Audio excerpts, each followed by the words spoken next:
There it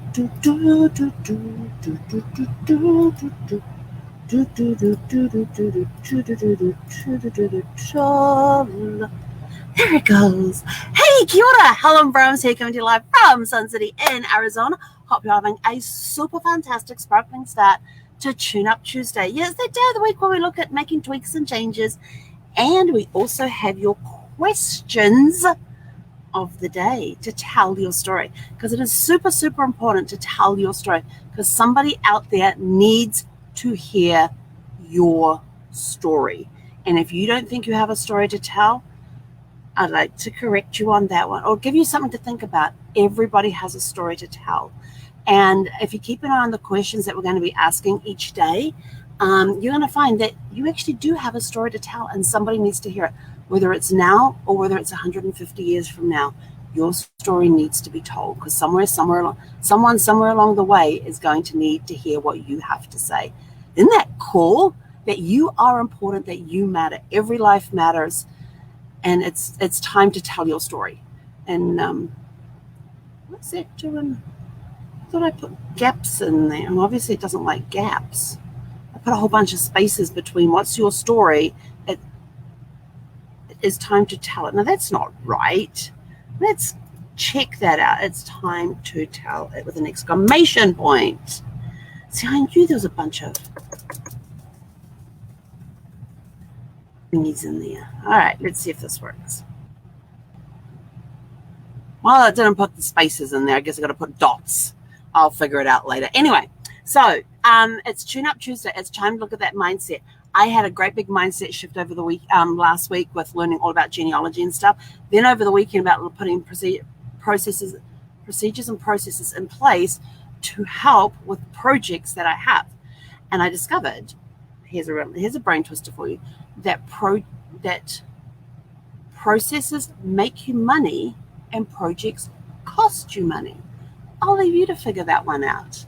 I'd love to hear your thoughts on that one. Do you think that processes make you money and projects cost you money? Is it the other way around? Do they both make you money? What are your thoughts on that one? Let us know. And then I'll reveal all tonight. So what is your story? It is time to tell it. How many schools, your question for today, how many schools did you attend during your lifetime? I went to 9 schools. My mother did not believe me. She called me up we were talking one day, and she was telling me about how my niece was 10 years old, and was on to like her 5th or 6th school. And I said, Mum, you do realize I went to 9 schools? And she was like, you did not. And I rattled them all off, and she goes, oh, what horrible parents you had. But, yes, I did go to a lot of schools, and it was through no fault of my own. My dad was a fireman to start off with. Then he was a traffic cop, which is the traffic police in New Zealand that eventually merged with the police. They became one force instead of 2 different departments. But we moved around a lot with that. The longest I lived in one place in New Zealand was 6 years, and that was in a little town called Waitara, and it's the northeast, about 16 kilometers northeast of New Plymouth. And if you're looking at a map in New Zealand, you got the North Island, comes down on the west coast, and it's got this big bump out on the side there. And we were at the tip of that bump, and in the middle of that bump was Mount Taranaki. And yes, we spent many weekends walking up and down that mountain, walking on trails. Never got to the top of it, but that wasn't our intention. Our intention was just to go there and enjoy the trails. And in New Zealand, you don't have anything poisonous to worry about. You don't have wild animals to worry about when you go walking. And all you got to do is just basically watch where you put your feet. And people go, why do you have to watch where you put your feet? I said, well, you don't want to go tripping on a rock or a tree root, do you? And they're like, oh. But no snakes. Don't have to worry about those. No poisonous spiders unless you're really in the deep, deep dens and you get the caterpillar spider. And that just makes you sick. It just makes you nauseous. It doesn't kill you.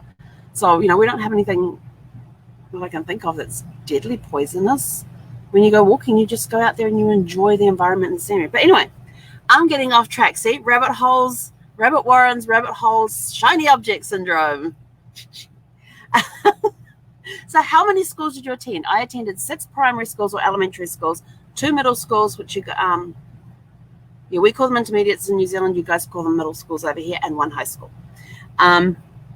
So yes, I had 9 different schools. My mother could not believe it when I told her, and then I rattled them all off. And she was like, oh, yes. So how many schools did you attend? And if you attended more than 3, which is your elementary, your middle school, and your high school, if you attended more than that, What was it like being the new kid on the block? I know I didn't put that question in the comments, so I'm sorry. My show, I get to choose. But so how many schools did you attend, and what was your favorite subject?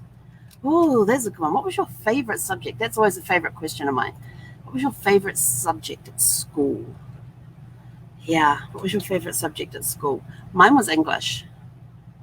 I loved English. I loved writing. I loved being creative in the class with the writing and stuff.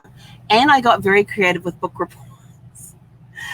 I can tell you in high school, we had to read, there was like 3 to 4 books a year that we were assigned. Now we went at that time, that was we go to school, I think it was 3 a year because there's one each term.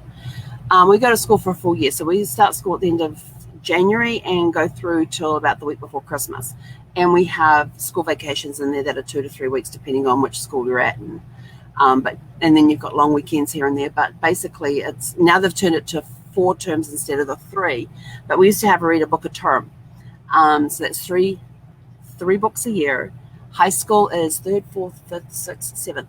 5 years. So that's 15 books in 5 years that you read for school.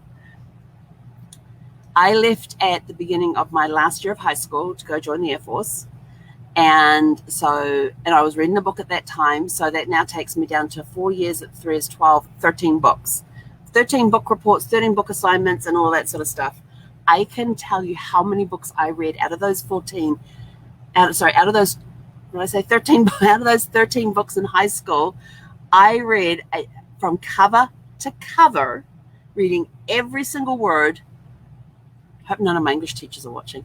2 out of 13 books, I read 2 cover to cover. Some of the books we were assigned, I didn't even get past the first chapter.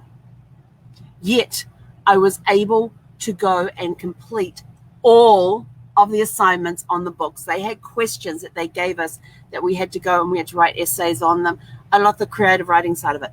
We had to write essays on them. We had class discussions on them. I didn't have to read the books. I just sat down in the class discussions, listened to what everybody was saying, then wrote my reports. And the funniest one is that my last book that I read, and I only got halfway through it, was To Kill a Mockingbird. No, not Kill a Mockingbird. One Flew Over the Cuckoo's Nest, sorry. One Flew Over the Cuckoo's Nest. To Kill a Mockingbird, I didn't read that book. I don't even think I cracked the cover on that book. Did we even read that book? No, we did read that book. But I think I read like the first paragraph and I was like, this doesn't interest me. It didn't interest me. The first paragraph, I was out. Day of the Triffids. Oh my God. I read the back cover of that. I didn't even read the book. Plants that walk around and eat people. I'm out of there. Day of the Triffids. Go figure that one. Macbeth. I learned the entire first act, scene 1, act 1 of that with the witches around the cauldron. I completely learned that one off by heart. We actually got to sit and watch the movie of that one. Never read the whole play. And got an A on that assignment. So, English was my favorite because I got to do a lot of creative writing. That's all I can say. But yes, I was reading One Flew Over the Cuckoo. So this one just absolutely cracks me up. So I'm reading One Flew Over the Cuckoo's Nest. I read about half of the book. I did the assignments and I was having to self-teach because we had the choice of reading either Wuthering Heights, which had no interest in me at all, or One Flew Over the Cuckoo's Nest. And I'm like, well, let's try that one because Wuthering Heights just didn't appeal to me at all. And so we got to choose. And because it was our last year of high school, we got a little more freedom in classes and stuff. And so half the class, which was 16 students, so we started the year off with 16. I think they ended up with 5 or 6 by the end of the year. Everybody else left throughout the year for various reasons, which was quite happy to do because at the age of 16, you could legally leave school. So we started off with like about 16, 17 students. Half of them were doing Wuthering Heights. The other half of us would sit in the 7th form common room and we would talk about One Flew Over the Cuckoo's Nest and all that sort of stuff. By the time April came around, which got close to me leaving for the Air Force because I didn't know what recruit course I was going to be on, boot camp I was going to be on. I wasn't on the first one of the year. There was one coming up in May. I didn't know if I was going to be on that or not. I got the notice literally a week before I got tickets in the mail the week before I had to be on a bus. That's how quickly it got told. But so I did the assignment. By the time it came around to that last week before having to leave school, because I left school on Friday. Left school on Friday, packed on Saturday. I was on the bus on Sunday. On the bus on Sunday down to Wellington, flew across the Cook Strait to Blenheim to the RNZAF base Woodburn on the Monday, and Tuesday was May 1st, 1984. I'm raising my right hand, being sworn into the Air Force as a 17-year-old with parents' consent. So my parents actually had to sign permission forms, I think it was, to give the Air Force become my legal guardians or something like that. So I turned 18. I don't remember. But yeah, so up until that week before, by the time I got there, I was the only one left reading To Kill a Monkey, One Flew Over the Cuckoo's Nest. Everybody else was back in the other class with everybody else doing Wuthering Heights. I went to get all my sign-offs done on the Friday before I left. My last day of school, I went to get all my sign-offs done, and I went to my English teacher's office to get her to sign off on my English papers and stuff, and to get back my graded work for One Flew Over the Cuckoo's Nest. Remember, I'd only read half the book. I did the complete assignment. She shows it to me. I had an A on that assignment, and I was like, this is really cool. She says, now I have a question to ask you. And I said, what's that? She said, could I please keep this assignment as a sample of what I want people to discuss? And I'm sitting there thinking, I made up half of that stuff. And I'm so thinking, yeah, you can do that. Absolutely. So my paper on One Flew Over the Cuckoo's Nest became an example of what she wanted people to strive for when they read that book, the thoughts, the ideas, the interpretation of the book. And I'm like, I only read half. And I'm like, I get out of there and I'm just like, I only read half of that book. I could not believe she wanted to keep it as an example. But yeah, English was my absolute favorite, would have been my absolute favorite subject. We had cooking classes, which I enjoyed. There was a lot of great classes that I had, but English was my number one favorite.